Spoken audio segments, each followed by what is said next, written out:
Alors que papa et maman, et surtout maman, étaient trop impatients de rejoindre Darjeeling, pour nous, ce nom n'évoquait rien du tout. Or, nous sommes arrivés dans une vallée magique et merveilleuse de l'Himalaya, et nous avons passé 10 jours au cœur de Makaibari. Makaibari n'est pas une plantation de thé comme les autres. Nous avons eu la chance d'y découvrir le processus de fabrication de thé dans de meilleures conditions environnementales.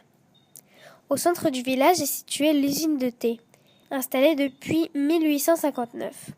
Nous avons pu habiter 10 jours dans la toute première plantation biologique. En effet, lors de nos visites dans les champs, nous avons découvert que les agriculteurs n'utilisaient aucun produit chimique.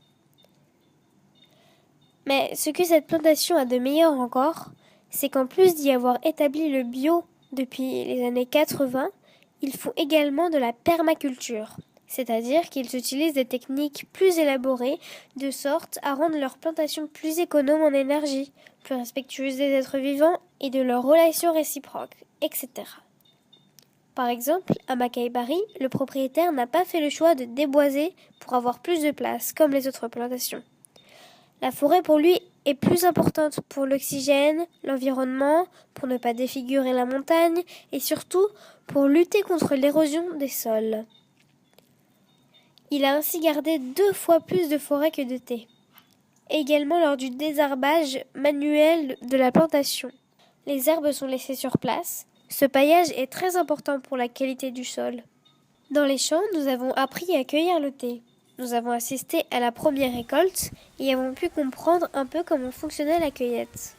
Les feuilles les plus foncées et les moins souples ne sont pas importantes aux yeux des professionnels. Nous avons donc essayé la hotte qui s'accroche au crâne. On dit que c'est meilleur pour le dos. Et Athéna n'arrivait pas à glisser les feuilles derrière elle dans la hotte et a fini par la faire tomber. Ce n'est pourtant pas si lourd que ça. En effet, à cette période de l'année, les cueilleuses ne récoltent que 3 à 5 kilos par jour.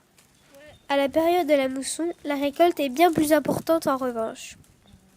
Quant à moi, je n'arrivais pas bien à choisir les meilleures feuilles. Pas aussi rapidement que les cueilleuses en tout cas. Dans ce village, les femmes sont dites plus perspicaces et plus efficaces que les hommes.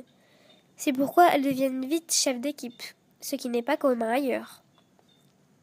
Dans les villages se trouve l'usine de thé. Nous avons pu y pénétrer et découvrir le processus de fabrication.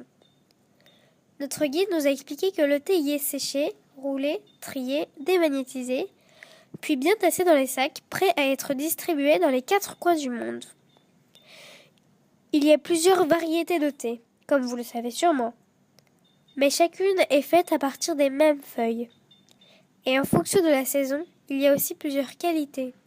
La première est la meilleure, au printemps, et nous avons assisté à la 4e, après la mousson. Mais ce thé n'est pas tellement bu en Inde. Les Indiens, en effet, préfèrent le mélanger au lait et au sucre. Or, il se trouve que le Darjeeling se boit pur. Enfin, pour finir le séjour, nous sommes allés rencontrer Mr. Banerjee, propriétaire de ces terres, qui nous a fait goûter les différentes variétés de thé fabriquées à Makaibari. Il nous a parlé de ses projets. Monsieur Banerjee aimerait partager ses terres entre les nombreux habitants de son village, dans une dizaine d'années. En revanche, ce n'est pas réalisable au vu de la société qui, d'après lui, pourrait peut-être envisager cela dans une 50aine d'années seulement. Encore un point où Makaibari pourrait être avant-gardiste.